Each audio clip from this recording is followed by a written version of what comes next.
Okay, welcome everybody. I'm Sally Crum.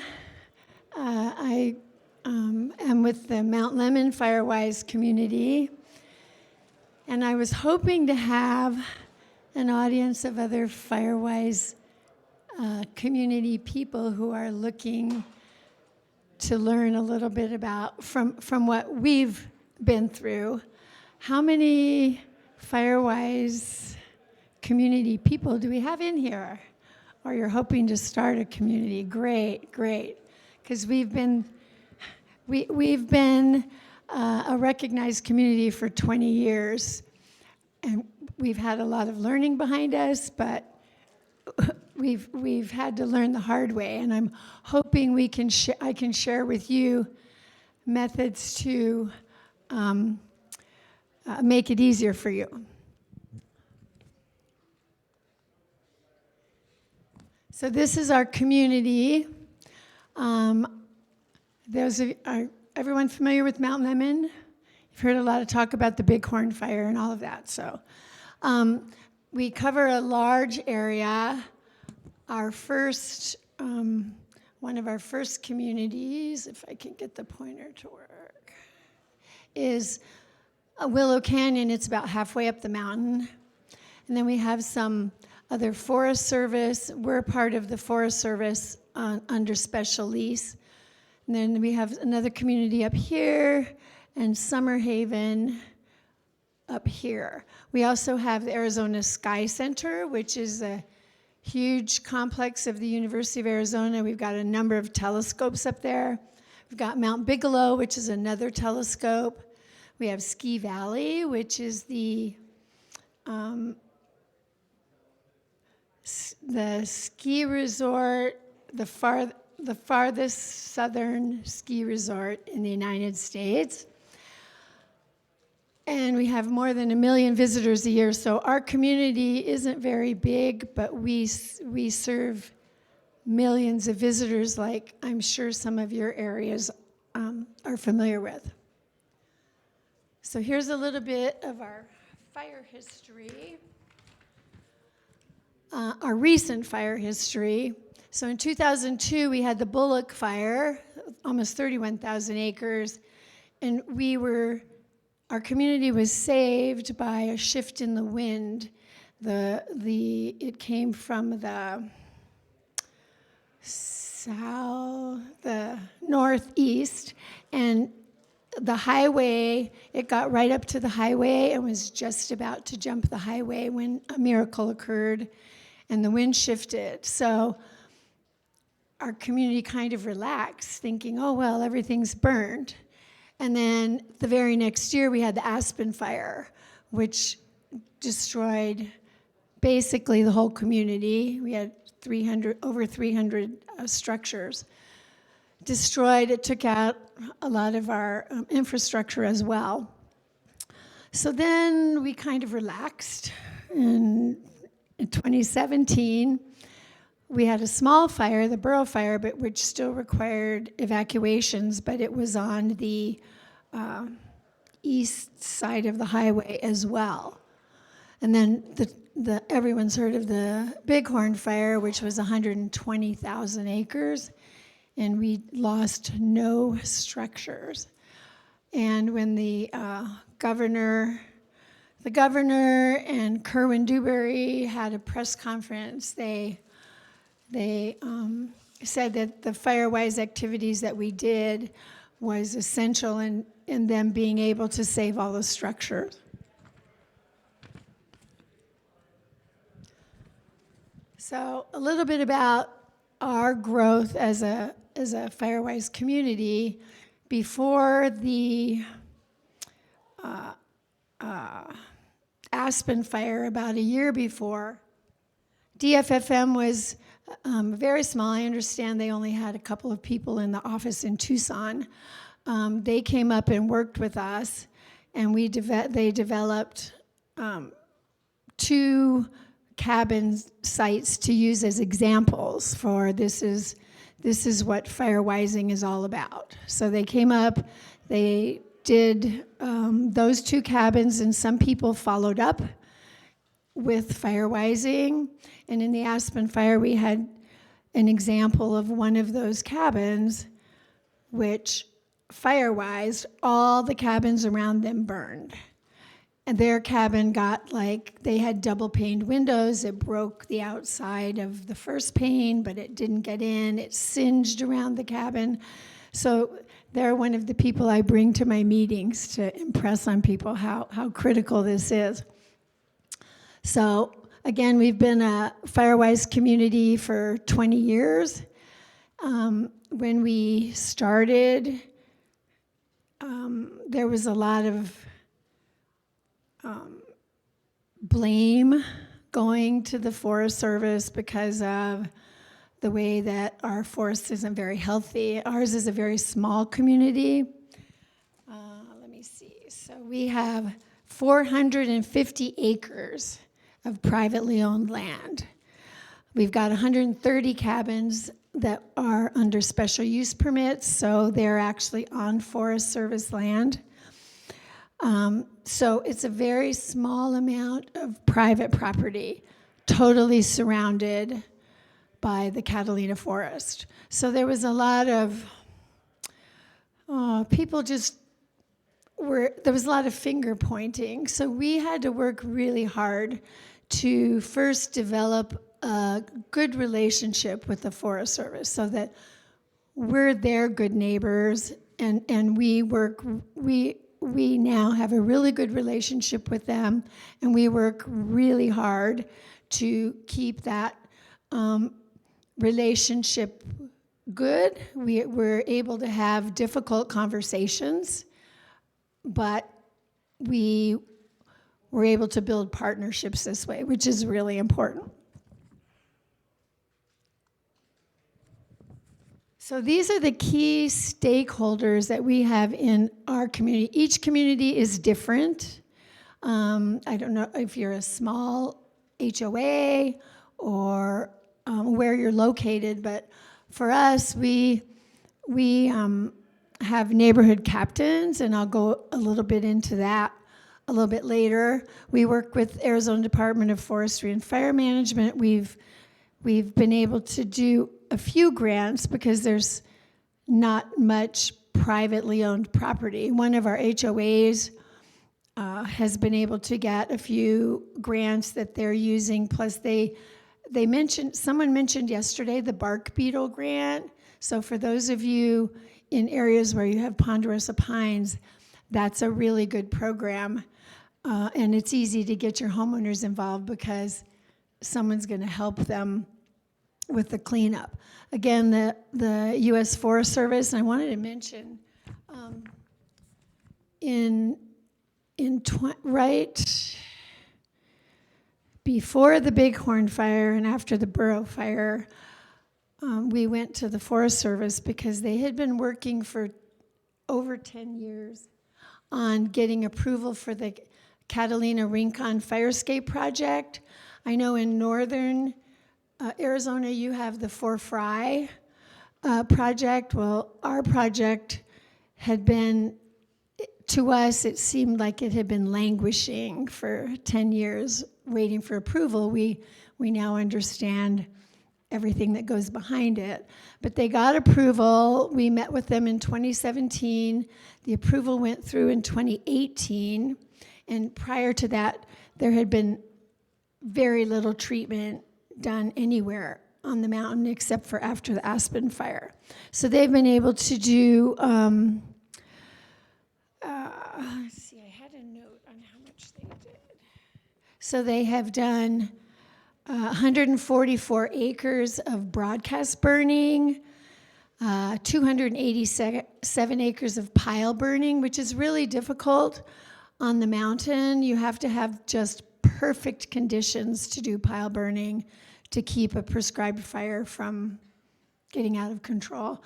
So we have to wait till there's just the right amount of snow on the ground, but not too much, et cetera. So they've been able to do 287 acres of pile burning. And then the Bighorn fire actually took care of over 22,000 acres of fire that they were going to treat. So the fire actually helped us in our treatment. Then they have thinned over 1,200 acres, and they've got a 17,000 acre project planned for Oracle, which is where the Bighorn Fire starts down in the valley, and it climbed up and circled the whole mountain. So they have really, when they have funding available, been very helpful in helping us restore the forest. I also was able to meet with our electric company, Trico, when I first began to have conversations with them about thinning their rights-of-way. They said that the Forest Service wouldn't give them permission. So then I went to the Forest Service, and they said, oh no, that's their job. So I found that if you take your different groups and get them in a room, I just said, well, let's all get together and talk about this. So we met at our regional forest ranger's office, brought in the power company, and at the beginning of the meeting, I just said, there seems to be a misunderstanding here. Let's all get on the same page. And they immediately began cleaning under their rights-of-way, which is really, really critical when you live in the area that we live. And then Pima County has been really helpful. I met with our supervisors. They endorse every year we get a proclamation for the Community Wildfire Preparedness Day. Is everybody familiar with that? So it's the first weekend in May. It's a national program, and until this year, you were able to get a $500 grant to help you with it. And so they would make a proclamation, and that's when we started our chipper days, and I'll go into that a little bit later, but they've been very supportive of us also. So when we started 20 years ago, once a year we would have a block party where we would call in different vendors, the Forest Service, DFFM, Audubon Society, and we always have food because if you feed them, they come. The hardest part, and they've talked about this, Jason with Fireside talked about it as well, is getting your people engaged. It's the hardest thing to do. And it's the hardest thing to find volunteers. And we're totally a volunteer organization. We have no funding.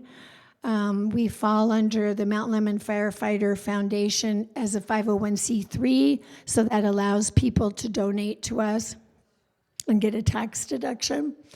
But it's really difficult. So we have presentations at our HOA meetings, which helps. And 2 or 3 years ago, I showed the video, and hopefully you guys have all seen this. It's Your Home Can Survive a Wildfire. Hopefully people are familiar with this. Is everyone familiar? Have you seen it? I was thinking about showing it, but it's an excellent visual tool for homeowners to see how the little things that you can do. He talks about ember fires, and it's like if you leave your broom standing on your porch, it's a perfect place for the embers to go. So it really talks about the things that Firewise is about. Your screening and your hardening and that kind of stuff. It's a wonderful, I think it's about maybe a 5 to 7 minute video, but it's a great thing to show anytime you have a public facing event. So then we started having a celebration. So we do all of our work, usually our homeowners and probably some of you in your areas, most people return in the spring, usually around Memorial Day. And then so we get them to start their Firewise work for the Community Wildfire Preparedness Day. We get them to start trimming and thinning and removing the pine needles from their gutters, those kinds of things. And then we have a chipper day. So then in the middle of the summer, we have a celebration and we recognize the volunteers. We talk about the progress that we made, and we feed them. We have a taco bar this year, and the Firewise captains, the neighborhood captains, they get to come for free. The rest of the neighbors pay $5, and we get the food donated, and the rest of the money goes into our Firewise fund that we use to pay for different things. And then we have a monthly HOA newsletter, so 10 months out of the year, we publish that, and every month we have a Firewise article. So we try to keep it in front of them. And then this year, we've been successful in recruiting a couple of volunteers who are social media kind of people or website people.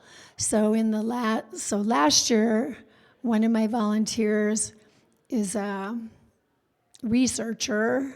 She's a doctor and a researcher, and she loves to research. So she found articles and different things that were important, and we created a website, put it on our website. We had other volunteers who created documents. Like, one of the most difficult things is, as a Firewise community, is to collect the data on the work that's being done. Now, Jason with Fireside and his new program talked with my group, and I think we're gonna take a look at that because collecting the data is the hardest thing it's almost as hard as getting them to do the work. But once they do the work, getting the data so that you can renew your Firewise community certification is a difficult and time-consuming thing to do. But we posted some of those things, and at the end, I'll just pull up my website, and I'll give you the address, and I talked to my group. You perfectly feel free to go on the website, download anything you'd like, change it to fit your organization. I just don't want anybody else to have to go through all the development process that we had to. So I don't want anybody to have to reinvent the wheel. Please feel free to steal from us. So here's some of our mitigation efforts. I guess it's probably been 6 or 7 years we've been having chipper days. At first we used DOC crews, which used us as a training session. So they would bring up their guys with their chipper, and they were using it for training, and we fed them. The women's club made a big lunch for them, and they did a really wonderful job, but they don't do that for us anymore. So one year we had someone rent a chipper, and then last year we were able to get one of our homeowners to buy a chipper and donate it to Firewise. So now my husband and another guy who is a retired mechanic, they maintain it, and it's not for people to rent. It's dangerous. So we only have trained people, and we take it out, and we do it twice a year. We can chip in the spring on the private lands, but on the Forest Service properties, we have a Mexican spotted owl restrictions from the 1st of March till the beginning of September. And so we can chip in the fall, and then some of the homeowners associations bring in dumpsters for pine needle collection. We have a trailer at the fire station. When we can't have a burn pile, we usually have a burn pile, but It's been closed for a year or two, so we have a trailer where people are able to bring their bagged pine needles during the year, and our Firewise fund pays to take it down to the green dump site in Tucson. And then last year, and they had some training sessions around in southern Arizona. Did any of you take Firewise assessment training, Firewise assessor training? That's really helpful. We have 8 or 10 trained Firewise assessors, and our fire department as well, but we have a very small fire department, so we can't depend on them. So we've trained volunteers to do Firewise assessments, and that's one of the things that the program that Jason was discussing helps you with. So here's our challenges. We have a neighborhood captain program, so we get people to volunteer to just assume responsibility for a very small area, like maybe their block or maybe 2 blocks, but their neighborhood. And so they're the ones responsible. They're the face, the Firewise face to the neighborhood. So some people have potlucks. People always come for food. They go out and meet their neighbors, ask them if they have questions, give them the materials, let them know about the events. The other hard thing is gathering contact information, emails and telephone numbers. When we first started, we were doing snail mail to get the information out to people. So now we have people's email addresses, which is much easier to get in contact with people. And then after the fire, of course, people realized how important it was that we're able to communicate with you. So besides the Ready, Set, Go program, which I assume everybody's familiar with, for the alerts for evacuation, it's really good to have that kind of information. It's taken us a lot of time to build the database with everyone's information. And then there's been a lot of talk about Airbnbs. After the Aspen fire, things were rebuilt and the demographics of our neighborhood changed. So we have a really wonderful small community, but then we have a lot of Airbnbs now. And so getting those absentee owners to be interested is another challenge that we're still struggling with. I did see, on our website, we have printed posters that people can fill out to leave in their cabin for people who are renting or maybe just overnight guests. Our last structure fire up there was caused by a renter who put ashes out on a wooden deck and burned the cabin down. So those things are really critical. Overcoming resistance to assessments. People are concerned. They think you're going to come in and tell them to cut down all their trees, or you're going to give their information to the insurance company. I really liked what Jason said in his presentation this morning was sometimes telling him the first thing, move your garbage cans away from the house. That's not really anywhere on your Firewise list although it is keeping flammables away from your hazardous zone. But starting small and just saying this is advice, these are recommendations for what you can do, and here's the resources.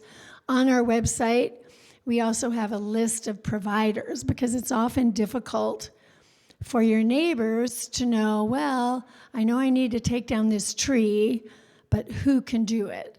Or we have a lot of older people who can't do the work themselves. We get Boy Scout groups to come up and help during our Community Wildfire Preparedness Day. But we also have people who will provide that. They'll either do raking or thinning, or we have contractors who will replace screening. So we try to make it easy for them by giving them all the tools that they need. And then volunteering. I don't know what to tell you about that. I heard other discussions this morning about the change in generations or whatever. It's just, and people are really busy. So if we give them little tiny tasks, like I reached out and said, I just need somebody to keep up, to post on the website. If I send you something, can you post? Do you have time to do some website? Or we got a person who helps with our Facebook stuff. I found a person who in her previous life wrote newsletters, and she's just been incredibly helpful to us. And then collecting the data, and that's also on our website. So our success stories. So as I said earlier, this picture of the bighorn, the fire burned for a couple of weeks, and then we had a really bad day of wind, and the fire jumped onto the mountain and almost burned our fire station down. So it just came, enveloped the fire station, which survived, and then moved on, but it was a very scary time for us. No structures lost, but that day, the fire jumped across the road and started up into the community. And one of the cabin owners had been up the weekend before. And she came to me after the fire and she said, you know, we were up there last weekend and I spent all my time doing my firewising and grumbling, because I was like, I do this every year and I have to come back and do it. Well, she cleaned around her propane tank and under her deck, and the fire came up, ran right around her propane tank, didn't go under her deck, and her cabin didn't burn down. And the one right next, the other place where it jumped over, they had the same experience. They had just taken down a bunch of trees and done a bunch of thinning when we were doing our major cleanup and chipping event, and their cabin was saved. So I have several really good examples, and I use those people to help recruit volunteers, but recruiting volunteers is the most difficult part. Just saying. So you need to find people who are passionate. That's how I get involved in so much stuff. I'm the president of the Homeowners Association up there as well. But you have to make it personal. So after the Burrow fire, it had been like 14 years since we'd had a fire. So it kind of got people's attention. So we started after that reminding people that it's not if, but when. We live in a WUI. Wildfire is part of the landscape. But what can you do to help? And so once the Forest Service started doing their thinning, then we were able to say, they're doing their part, now you need to do yours. So communication and engagement, constant.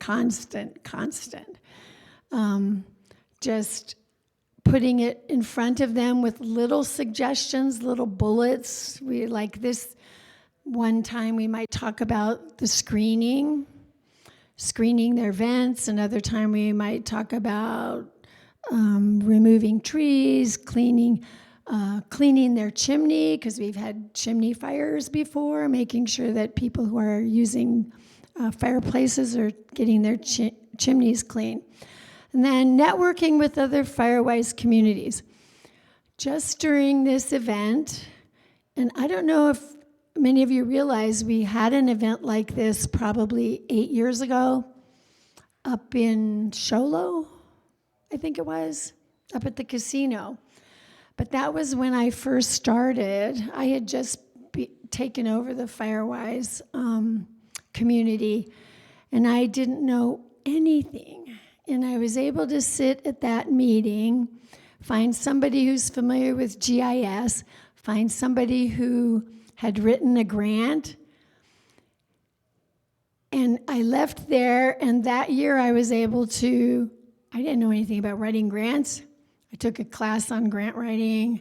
I talked to, I think it was the one of the deputy chiefs in Sonoyta. I talked to this guy that I met at the group who helped me with my GIS mapping.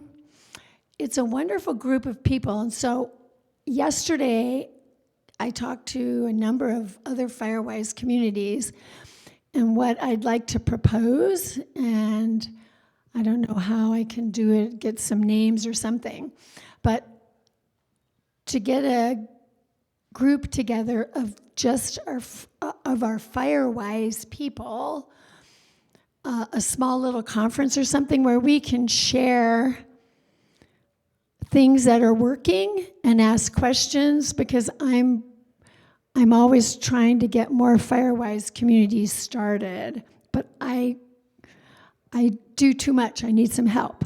So if you're interested in doing that, if you want to come up with me, and then I'll get with DFFM and see what we can do about getting some sessions together where we can meet and talk. And that's really the important thing. But then recruiting skill-specific volunteers, which has worked really well for us. And I'll show you our website. I think I can access it. One of our volunteers works for the University of Arizona, and he is really good at websites and stuff like that. And so these things that we were struggling with, we're able to just hand off to him, and he does it in the time that he has available. So our future plans. So we have a lot of new cabin owners. It's always finding out. We're trying to work with the real estate agents to make sure that we get the information on new people. When we get new people, we try to give them like a Firewise packet. Welcome to the neighborhood. Here's some things you need to know. And then, as all of you are, I'm sure, we invited Lori, who spoke yesterday from DIFI. I invited her down to speak with our county supervisors, because we're seeing this big insurance problem, but we don't hear from the people up in northern Arizona. But I said, oh, they have to be going through the same thing too, so you guys up there were working on it as well. So we're continuing to work on that, because that's going to be really critical for all of us. It's going to be an economic impact as well as, the struggles that we're all having. Then this year, one of our goals is to complete more assessments. It's really important that the homeowners know what they need, what they can do to help themselves. So we're trying to develop some measurable metrics so that we can see how well we're doing and what's working and what's not working. So engage. Be able to explain the need and the rationale for defensible space. I'm amazed at some of the photographs that we've seen of neighborhoods, and we've seen, with all the fires in California as well, what it can do. And so making it personal to people. This is your home. There is really a threat, and what can you do to help, and what can we do to help you do what needs to be done. And then again, it's not if. We live in a WUI. It's not if, but when. So I'm going to show you our website, I think. And then if anybody has questions, I'm really passionate about getting other Firewise communities up and running, because I know when I jumped in, I didn't know anything, and we've had to do a lot of work. And I don't want you to have to do all the work that I had to do to get through it. So let me see.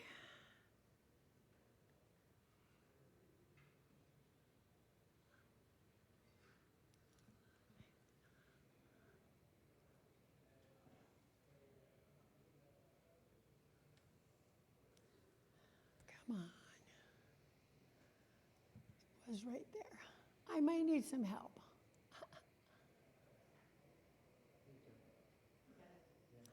Getting it? Okay, I found it. So, let me see if I can't see it on the screen, so I can't figure out how to raise it up. Can you do that? What's the URL for it? It's, I just Google it. Just Google Mount Lemmon Firewise Community. And it's tied to our Firewise. It's tied to, it resides underneath our fire department. So that works. I'll just open something if I can figure out how. So, down here. So,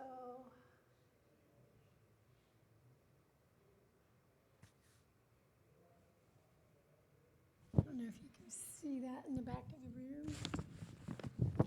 So this is our action guide and time, cost, and material form. So it gives people a list of things that they need to do. Remove anything stored underneath their decks. Move any flammable material. So this is the immediate zone. And then it goes into relocate firewood, and that kind of thing. But it's available on the website. People can go on. We're working now on doing a fillable form. So now it's pretty manual, but this is better than what we had before. There's a lot of articles in there.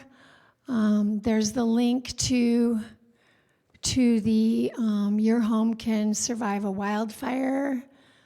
There's pictures and posters. Let me see. This is hard to navigate here. Oh, okay. How do I get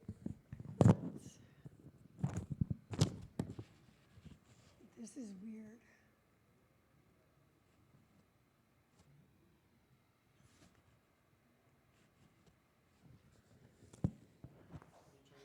I can't see, so it's like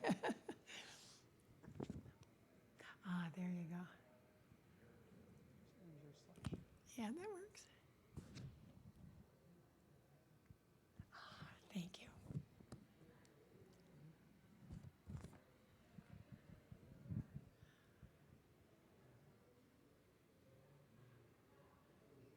So, how do we go?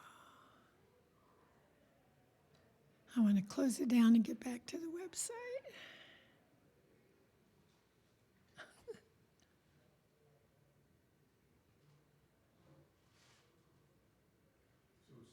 Yes. A web manager who keeps that up to date for you? Yes, I have a volunteer, and he's very good at. He'll say, "Well, I'm really busy with classes this week." He's a professor at the university, but he's really good about knowing. It just takes him seconds to do it if we update it.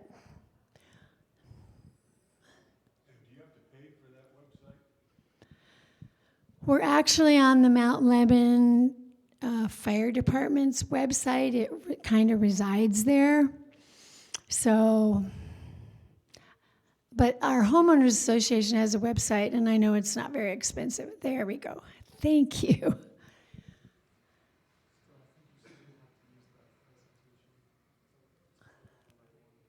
Which one? Oh, there. Thank you. So,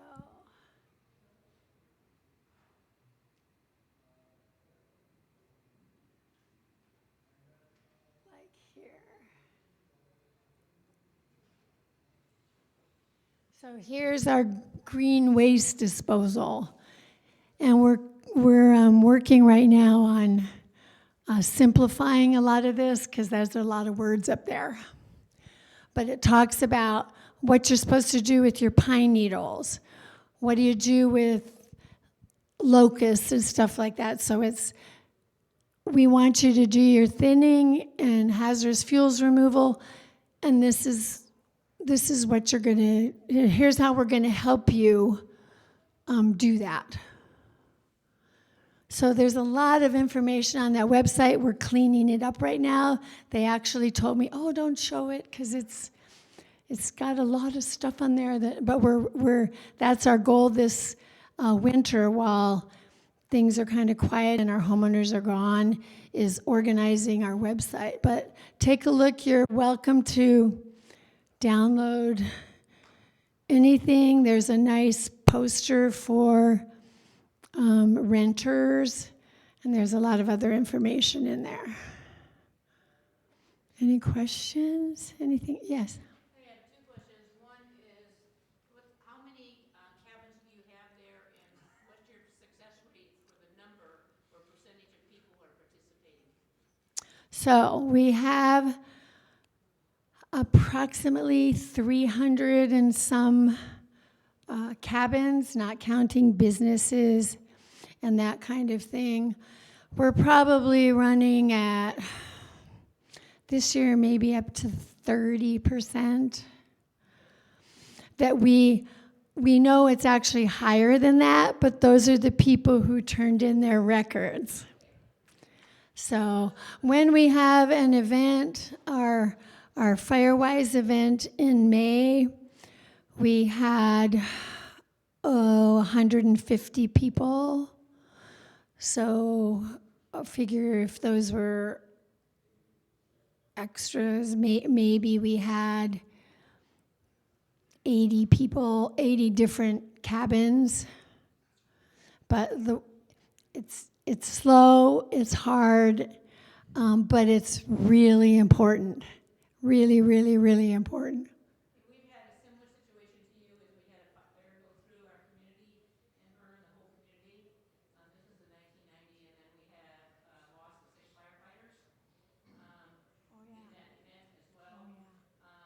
And now we have 160 acres and probably about 60 homes, and then we still have some vacant land that's private owned. But we are probably 85% Firewise.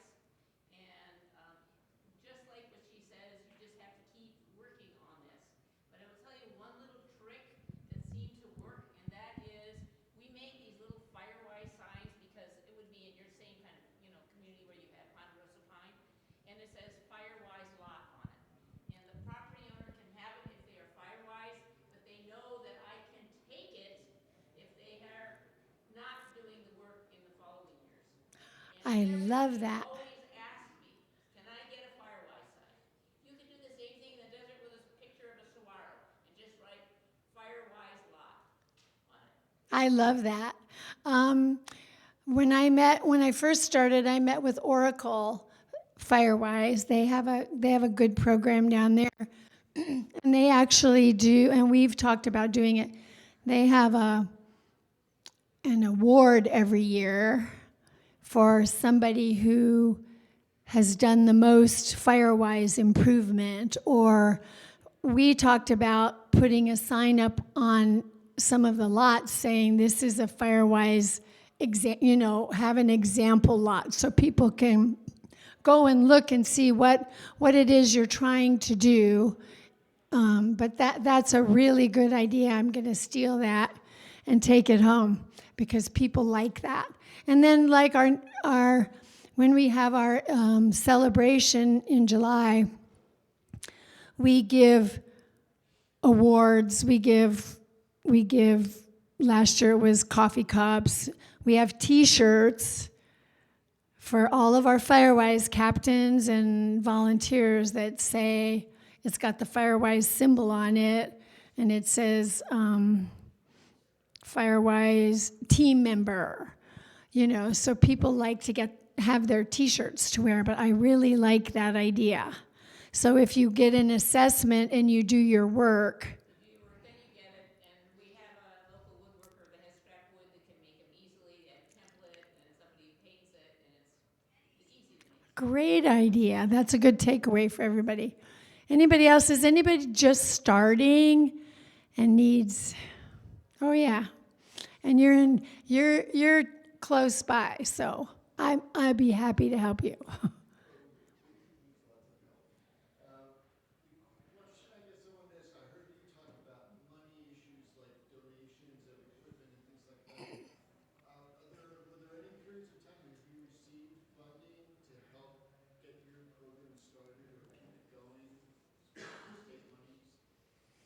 Nope. We got a DFFM grant to do thinning, but we have received all our funding. Jim Click in Tucson, those of you who are from Tucson, Jim Click does a raffle every year. You go pick up the raffle tickets, you sell them, you keep all the money. So if you can sell, I think one year I sold $5,000 worth of raffle tickets. You get to keep all the money. He donates, and he gives this opportunity to all nonprofits in Tucson. So, and if you're a nonprofit, you can go pick up raffle tickets, you can sell them. He donates a brand new vehicle. So this would be like a 2025 something, or last year was a pickup truck. He donates 2 round-trip tickets to anywhere in the world and $5,000. I mean, they're really good prizes. And if you sell the tickets, your organization gets to keep the money, and he gives the prize. That's a really wonderful, easy thing to do. We have raffles, silent auctions. I spend all my time fundraising, so people run away from me when they see me coming. But I know Oracle has a burn pile, and they collect money from that. They charge people to use the burn pile, but then I think the money goes towards maintaining it too. But you and I talked, we have people in our communities with deep pockets. It's just finding a way to get to them. This gentleman who donated the chipper, I think that was about cost him, I don't know, around $15,000 for the chipper. But because we're a nonprofit and he gets a tax deduction, plus he's a homeowner and he's very interested in protecting the property up there. Any more questions? I think we're out of time. Thank you very much. And I was going to say I don't have a business card and my information isn't up there, but I'm Sally Crum, Mount Lemmon Firewise and Homeowners Association, and please feel free to reach out today, and I'll be glad to be in touch with you. Thank you.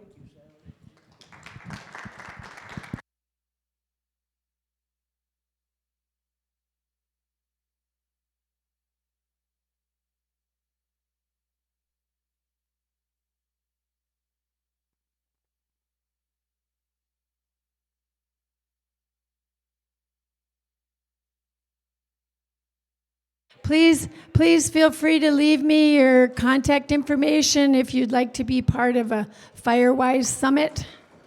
Thanks.